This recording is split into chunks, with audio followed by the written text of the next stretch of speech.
Buenos días. Hemos titulado el mensaje El Señor es bueno. ¿Cuántos lo creemos? El Señor es bueno. Nos trae libertad. Y hablando de nosotros, nos trajo libertad. Hemos sido libres. Sigue trayendo libertad para todo aquel que se arrepiente de sus pecados, le acepta y cree en Él como su Señor y Salvador. Y es que la libertad de la opresión, de las tiranías, de las dictaduras, en este mundo físico que vivimos, político, es algo anhelado por quienes viven bajo estos regímenes opresores. Durante todas las épocas, durante milenios, el hombre que está viviendo bajo opresión, tiranía, dictadura, ha querido liberarse. Y este es el mensaje de esperanza del profeta Nahum, que ya leímos el pasaje y oramos ahí en el capítulo 1. Y leímos específicamente los versículos del 13 al 15. Y si usted no está escuchando, los que estamos aquí, los que escucharán después, les exhorto que esperen al final. Vamos a ver cómo usted puede beneficiarse del significado de esta libertad que el Señor está ofreciendo para Judá. Cómo nos beneficia a nosotros en los tiempos actuales. La palabra es viva y eficaz hoy también en el siglo XXI. Y es que el profeta intercala frases de juicios contra Nínive, frases también de esperanza para Judá y el pueblo oprimido, el reino del sur. Judá se mantenía conviviendo bajo la amenaza de Asiria, bajo los pagos de tributo, taxes, como decimos hoy en día, bien alto del imperio asirio. Y ya el reino del norte había sido conquistado por este imperio, el reino del norte. Y Asiria le decía a Judá: ¿dónde está tu Dios? Usted está resistiéndose. A ustedes también lo vamos a conquistar. Así como conquistamos al reino del norte, también lo conquistaremos a ustedes. Pero no, Judá iba a experimentar la libertad, la salvación del Señor. El Señor guardaría a estas tribus del sur, a Judá, a Jerusalén. Y en la actualidad, muchas personas consideran que la libertad es vivir bajo algún tipo de democracia, de república democrática. Y en muchos países realmente se ha pagado el precio por alcanzar estos sueños de libertad, de democracia, de república democrática. Y ha costado la vida a muchos valientes, a muchos mártires. Y de hecho este lunes pasado se celebró el Memorial Day, feriado, Día de los Caídos, Día de la Recordación, con el objetivo de recordar a los soldados estadounidenses que murieron en combate. Y es bueno que se recuerde, pero es bueno recordar cuánto Cristo también tenga memoria a nuestras vidas de lo que Cristo ha hecho por nosotros para liberarnos de la esclavitud del pecado, de Satanás. Él vino a dar un nuevo tipo de libertad, una libertad espiritual. Él vino como siervo sufriente, no para darnos libertad física de los gobiernos del mundo. Y eso es lo que estaba esperando ese pueblo al principio cuando llegó el Mesías. Y por eso muchos no lo aceptaron, porque no entendieron el papel del siervo sufriente, del Mesías sufriente. Y es que cuando la vida, muchas veces, ya sea por las guerras como ellos, ya sea como la guerra que se ha sufrido en la humanidad durante años, aún los familiares que en estos días de memoria están recordando a esas personas caídas en esos combates, en esa guerra, puede ser que traiga desesperación, puede ser que traiga, aún en los momentos que vivimos de la pandemia, de muertes, de pérdidas, puede ser que la vida esté llena de desesperación al recordar estas pérdidas. Hay quien no lo ha superado, pero tan solo la gloria de Dios puede realmente sustentar verdaderamente en medio de estos recuerdos que no nos agradan y que a veces no hemos sido capaces de superar.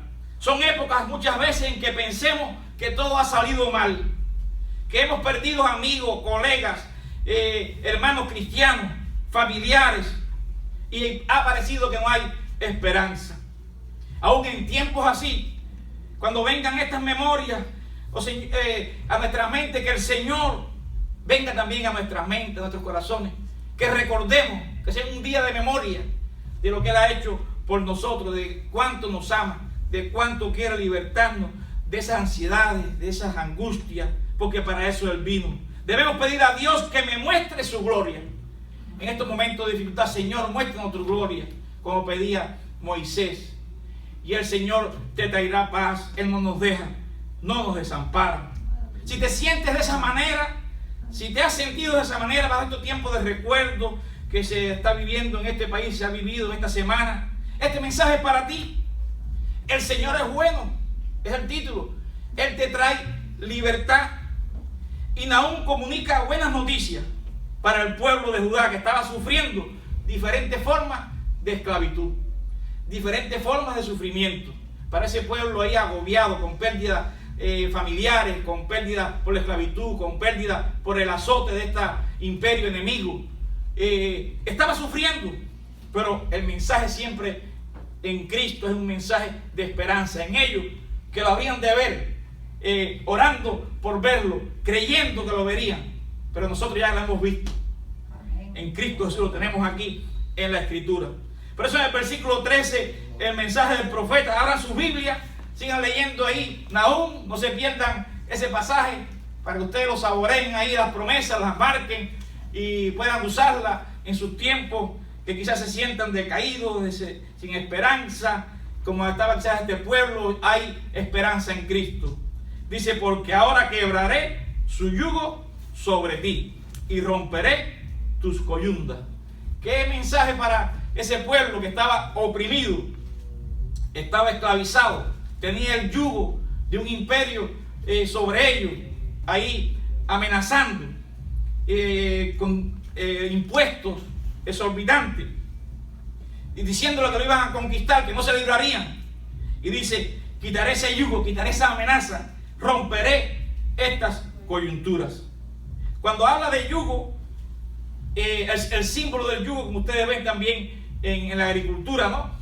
En el caso de la res, ¿no? En el caso es el buey que se usa para, en este caso, marca de servidumbre. También se usaba también, y creo que también el burro se usaba también para arar. Marca de servidumbre, marca de opresión política cuando los profetas lo usan en el caso del ser humano. Coyuntas, señal de cautividad, señal de que estaban presos, que estaban oprimidos.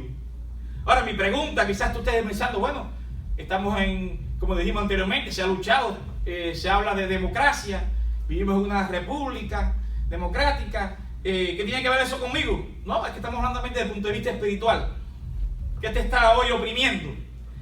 ¿Cuál es tu yugo hoy en la actualidad que te tiene quizás con la cerviz ahí bajo, que no levanta y hace tus ojos a los montes donde viene nuestro socorro, como dice el salmista? El Señor ha venido a quitarte ese yugo que te tiene mirando para la tierra, para que mires a dónde viene el socorro. El socorro viene del Señor. No importa cuál sea lo que te esté oprimiendo, cuál sea lo que te tenga el yugo, la coyunda en esta mañana.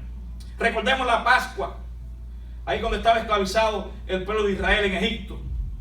Debía morir un cordero, ser sacrificado, para redimir a los miembros del pueblo, para salvarlo, para sacarlo de esa esclavitud. Y en el Nuevo Testamento nos dice que Cristo, nuestra Pascua, ha sido sacrificado por nosotros. 1 Corintios 5:7. Cristo, el Cordero de Dios, que quita el pecado del mundo. Así que cuando Nahum dice: porque ahora quebraré su yugo de sobre ti y romperé tus coyundas, está apuntando sin saberlo a algo más allá de la opresión política y de la esclavitud. Muchas veces los profetas profetizaron para situaciones que estaban viviendo, pero tenían un significado que iba más allá de lo que ellos estaban viendo. Pero estaban inspirados por el Espíritu Santo y Dios les estaba guiando a que dieran esa profecía. Se refiere a la libertad del pecado, a la plenitud que se encuentra hoy y se disfruta en Cristo Jesús. Ellos aún anhelando verlo. Por eso el título: el Señor es bueno, nos trae libertad. Y cuando Él vino, cuando en aquella sinagoga leyó sobre Isaías, Él lo dijo: el Espíritu del Señor está sobre mí, por cuanto me ha ungido para dar buenas nuevas a los pobres.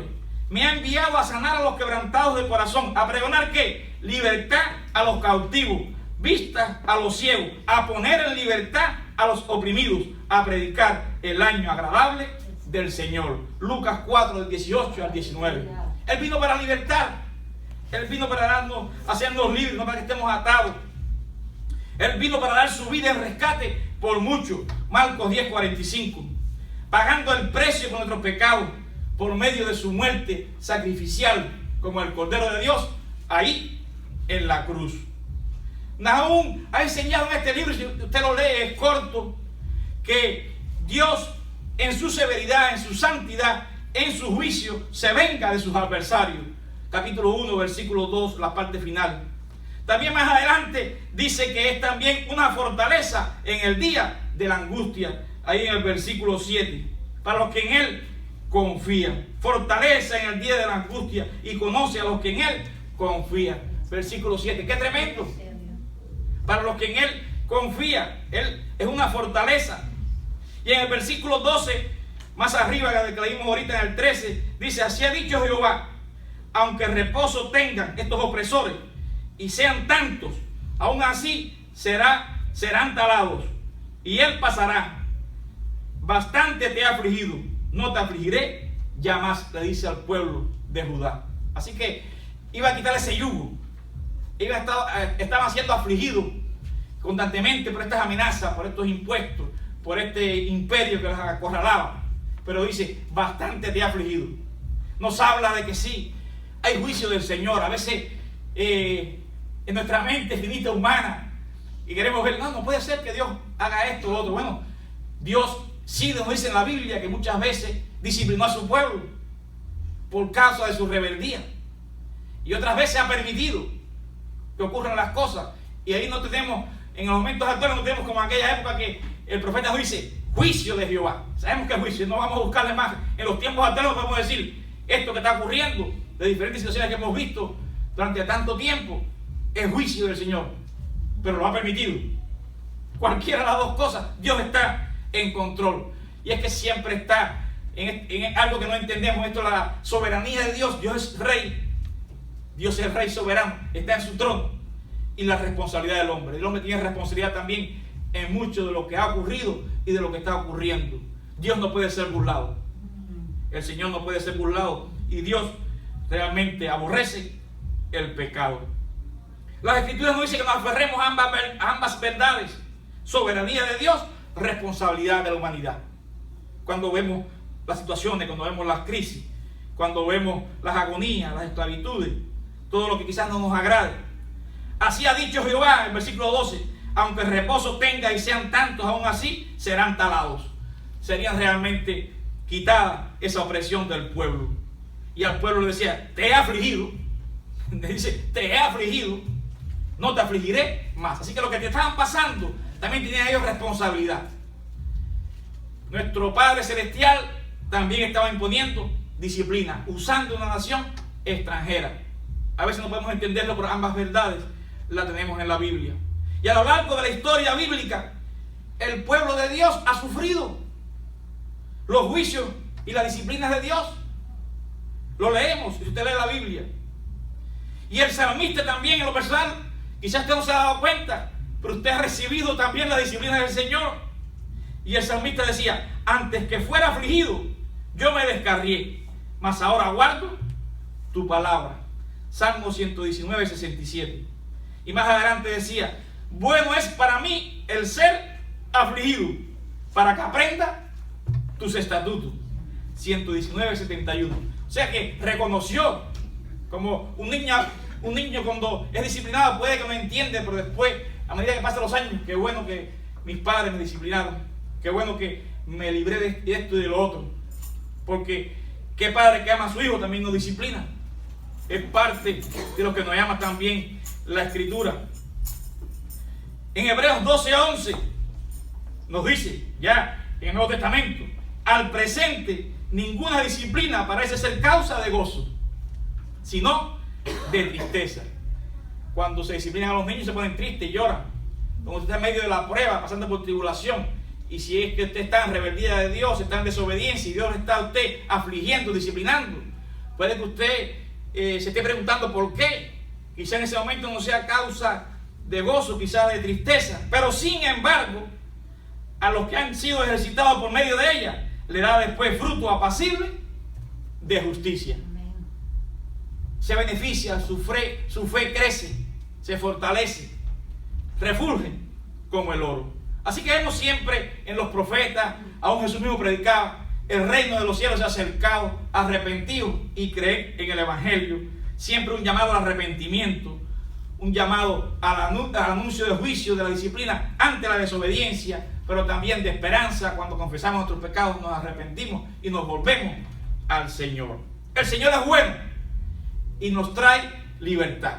Quiere libertarnos de todo el pecado y las consecuencias del pecado. Pero ¿cuál será nuestra respuesta? ¿Cuál será nuestra respuesta cuando nos vemos quizás bajo la disciplina de Dios? Quizás nos vemos bajo la aflicción, la desesperanza, las pérdidas, cosas que estamos llorando, no nos agradan. ¿Cuál será nuestra respuesta? Cuando a veces bajamos la cabeza, tenemos un yugo, estamos realmente atados en nuestras coyunturas y el Señor quiere liberarnos y te dice que te va a libertar y nos ha libertado a nosotros, los que hemos creído, del poder del pecado y de la muerte de Satanás. Y ya por eso tenemos que dar alabanza, tenemos que cantar por todo lo que ha hecho por nosotros y por quien Él es. Por quien es Dios ya es suficiente, por lo cual cantar, dar gracias. Pero nos ha libertado, nos ha redimido de todo pueblo y nación. Somos su pueblo, somos sus hijos. Y por ese privilegio tenemos que dar gracias a Dios. Pero aún sabemos que siendo libertados pasamos situaciones, porque en el mundo tenemos aflicción, lo que nos manda es a confiar en Cristo que ha vencido al mundo. Y luego, como dice en Corintios, en esa misma experiencia que vivimos nosotros, podemos también nosotros consolar a otros con la misma experiencia con que nosotros hemos sido consolados en Cristo Jesús. Esa prueba que pasamos, esa consolación, ahora podemos nosotros consolar. Podemos estar al lado de otro, porque sabemos lo que puede estar sufriendo otra persona, porque yo ya la sufrí. Y cómo Dios obró en mí. Ahora usted es consuelo. Dios lo usa para consuelo también de otros. Entonces, ¿cuál será nuestra respuesta ante estas buenas noticias de liberación en Cristo? Dice el versículo 15, si lo tienen ahí: he aquí sobre los montes los pies del que trae buenas nuevas, del que anuncia la paz. Fíjense que aunque todavía Siria no había sido conquistada, ya hay promesa de que esa nación sería destruida, profecía de que sería destruida, que no amenazaría más a Judá. No se había todavía cumplido, pero está la profecía. Nahum profetiza su caída y ya lo ve como un hecho consumado. Ya está diciendo las buenas noticias. Van a ser liberados. Quizás no lo veía esa generación, no lo iba a ver, pero tenemos que cantar por lo que Dios ha hecho, lo que está haciendo y lo que hará. Precisamente la fe es eso. La certeza de lo que se espera. La convicción de lo que no se ve. Usted tiene que mirar hacia adelante y cantar por la libertad que Dios le dará en su problema, en su situación. Y dar gozo, y cantar con gozo y dar gracias por lo que ha hecho, que nos ha libertado del poder del pecado.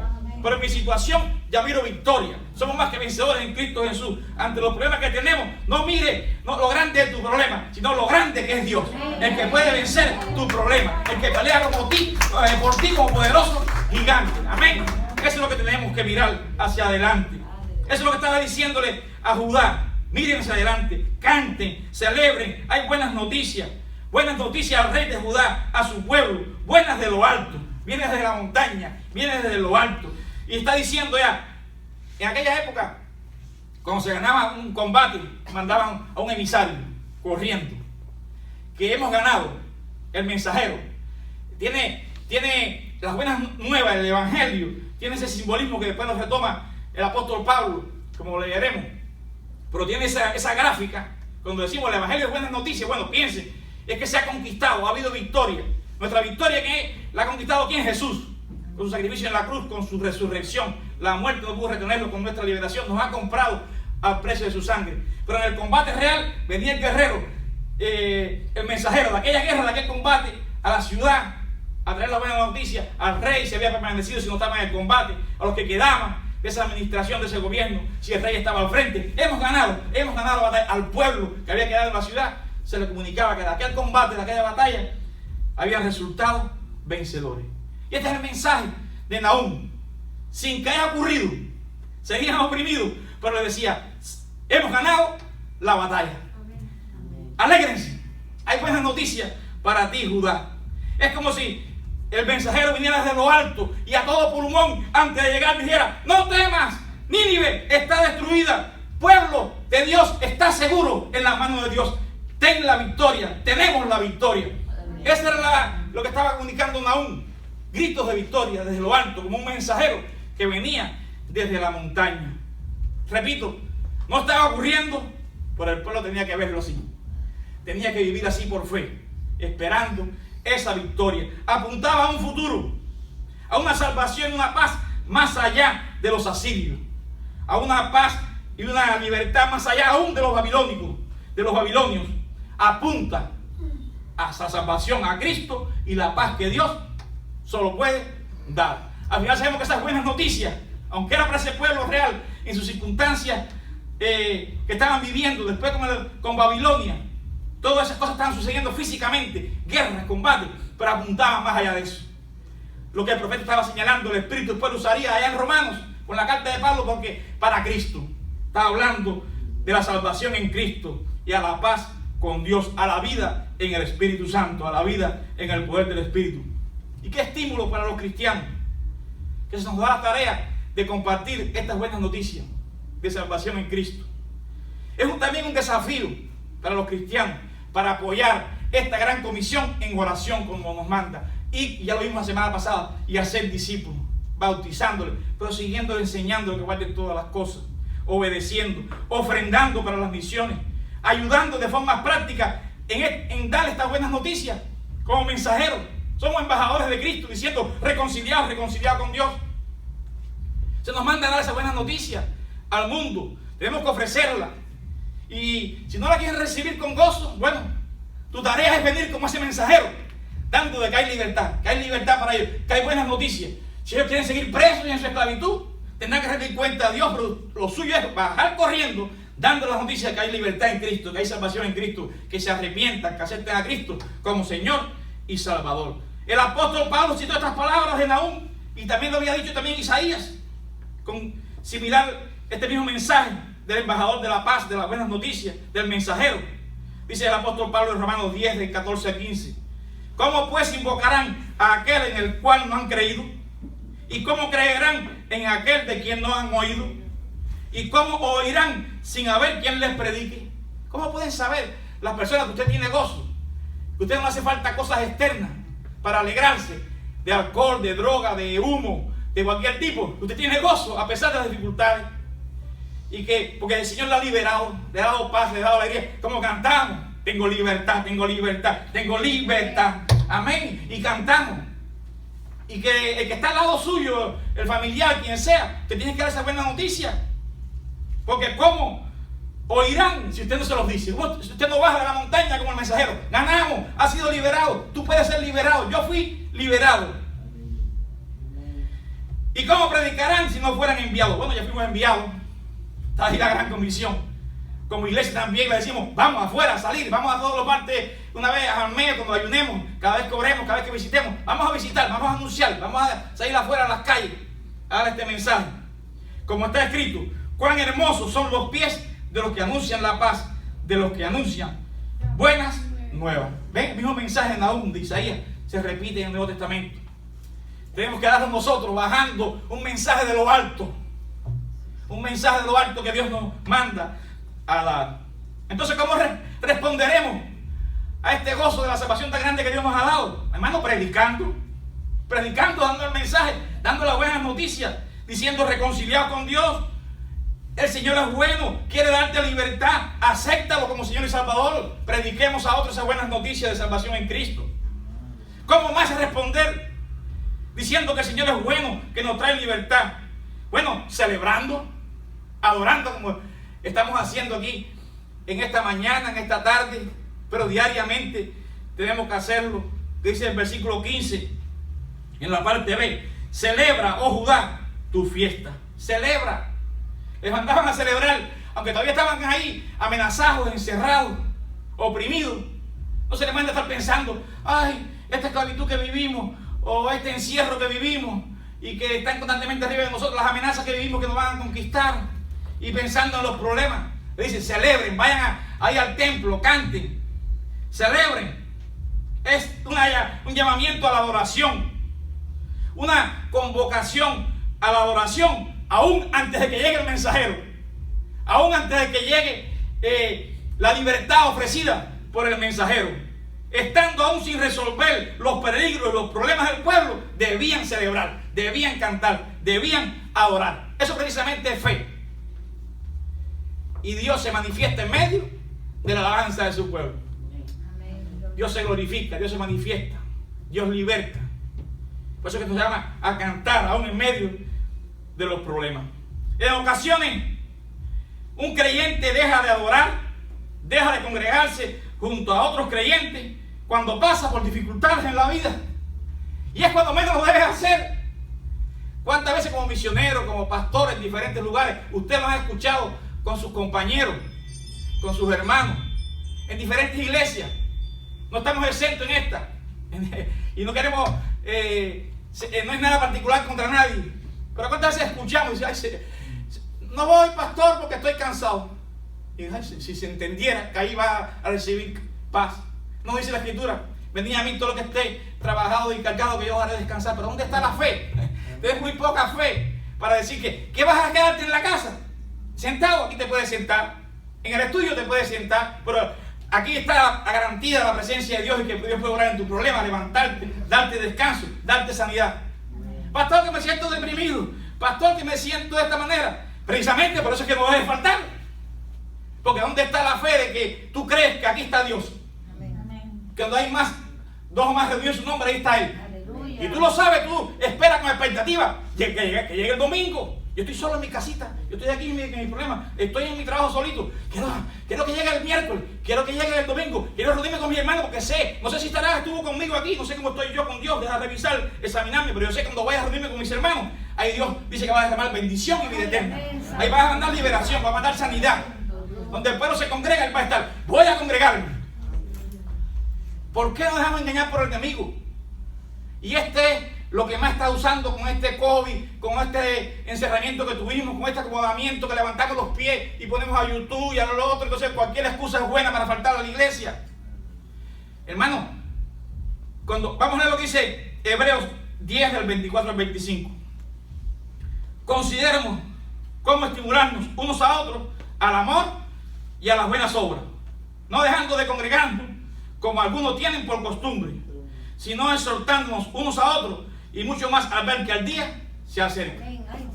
Hermano, aquí se les dijo esto, aquí iglesia se les dijo esto, a la iglesia del primer siglo, una iglesia perseguida, que declarar muchas veces la fe le costaba la vida, muchos mártires. La misma persecución que tuvieron lo llevó a que se expandiera el evangelio por todo el mundo conocido, y fue creciendo la iglesia. Hermano, no tenían los doctores que tenemos hoy, y sí había médicos. No tenían los medios de transporte que tenemos hoy para llegar a la iglesia.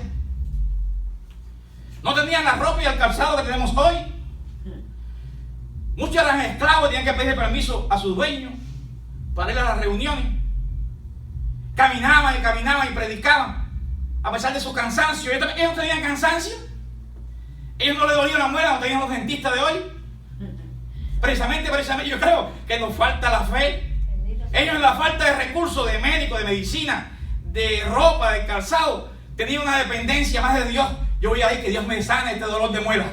Yo voy a ir que Dios me sane este dolor que tengo aquí, porque era la educación que tenían. Tenemos que nosotros llegar a esa opción de que ya hemos hecho todo con los médicos para venir a Cristo. Eso no es lo que nos enseña la palabra.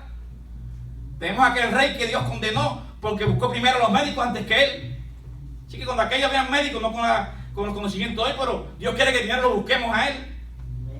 Y esta iglesia así perseguida, esta iglesia que estaba sufriendo, que no tiene los recursos en nosotros, Dios no lo justifica. No, me quedo aquí. ¿Tú sabes? Yo soy esclavo. El amo hoy me dio con todos los hierros. Me puso a cargar el agua, a traerla aquí, traer para acá. No puedo más, estoy molido.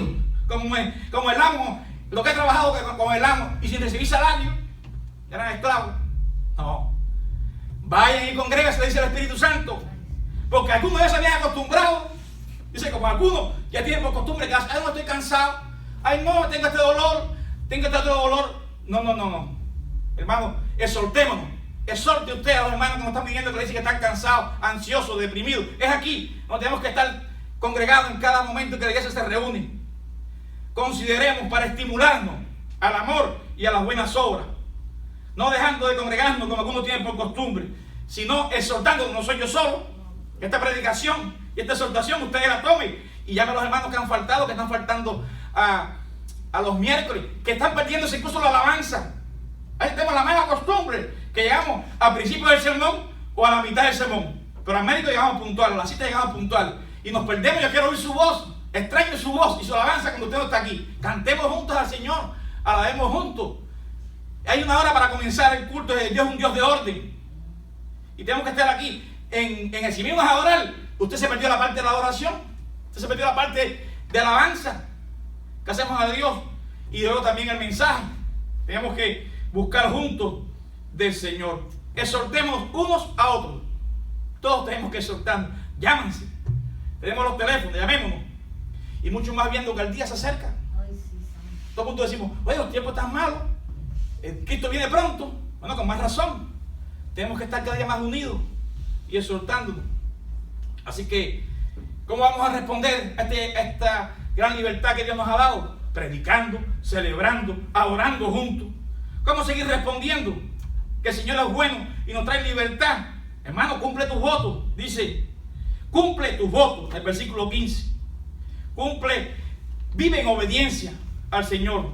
Es un llamamiento a vivir consagrados a Dios. Es este llamamiento a vivir consagrado el que te puede hacer levantar de un asiento cuando te sientas mal, por fe, y consagrarte al Señor con fe, que Dios va a obrar en tus problemas y te va a quitar ese yugo y te va a quitar esa coyunda en el nombre del Señor. Es nuestra respuesta de anunciar las buenas nuevas, de que se alcanza libertad del pecado, de que esto debe seguir de adoración, de celebración. También debe ir acompañado de guardar su palabra. Si le amamos, guardamos su palabra. Lo que el Señor nos manda a usted y a mí en la gran comisión fue: prediquemos. Lo mismo que dicen aún: prediquen, celebren, adoren, bauticen, pero enseñen a que guarden todas las cosas. Usted y yo tenemos que discipular para que los hermanos estén guardando la Biblia, estén obedeciendo, guarden su palabra, sean obedientes. Si lo ven desobedientes, que la estén guardando, que cumplan con la palabra, que cumplan su labor como mayordomos fieles, como siervos fieles. La obediencia práctica demuestra en realidad nuestra adoración. No podemos tener adoración verdadera a Dios si estamos en desobediencia, si no estamos predicando, si no estamos adorando de corazón, en espíritu y en verdad, y si no estamos obedeciendo, siguiendo lo que el Señor dice, no estamos ofreciendo una verdadera adoración. En realidad, la obediencia demuestra en realidad quién somos, si somos cristianos consagrados o no. Incluso por los frutos nos conocerán. La adoración, nuestra fe, se muestra con nuestro estilo de vida. Cómo estamos viviendo consagrados para el Señor en todo lo que Él nos manda hacer, sabiendo que y ser perfecto, pero que el deseo de nuestro corazón, cuando el Señor mira nuestro corazón, Él ve que eso es lo que queremos hacer. Él ve que no hay nada guardado de excusa humana, carnal, para no hacer su voluntad. Si Él los conoce, nos escudriña, penetra. Él conocía a David y tiene un corazón conforme al corazón de Dios. Así que Él conoce si nuestro corazón está conforme a su voluntad. Cuando nos quedamos, cuando no asistimos. En conclusión, en general los profetas siempre anunciaron misericordia, juicio de Dios, pero más grande la misericordia de Dios que su disciplina.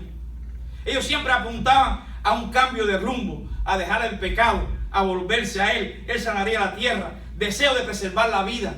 Como predicamos domingos atrás, Dios se duele en el castigo a su pueblo, en lo que estaba pasando en Judá. Sin embargo, el juicio de Dios sobre su pueblo dijo que no iba a durar para siempre. Era simplemente una disciplina. Judá iba a experimentar la salvación del Señor. Claro que esta liberación llegaría bastante tiempo después de la destrucción de Nínive. Ellos no la verían mucho de esa generación, pero se trata una característica del mensaje profético en el Antiguo Testamento. El alcance del mensaje de estos profetas era mucho más amplio de lo que ellos mismos podían imaginar. Muchas veces llegaba hasta Cristo. Lo que estaban aplicando para la cultura, para el momento, para el país, tenía un significado mucho más allá de lo que ellos estaban anunciando o imaginando. La enseñanza de Jesús fue que su reino no es de este mundo en su primera venida. Él vino como el Mesías en su carácter de siervo sufriente. La libertad que Jesús ofrece es principalmente espiritual. Él quiere libertar a este mundo de la condenación del pecado, de la muerte, darle salvación y vida eterna. Pero también quiere ayudarnos en nuestras pruebas, en nuestras dificultades, darnos paz, que tengamos vida y vida en abundancia.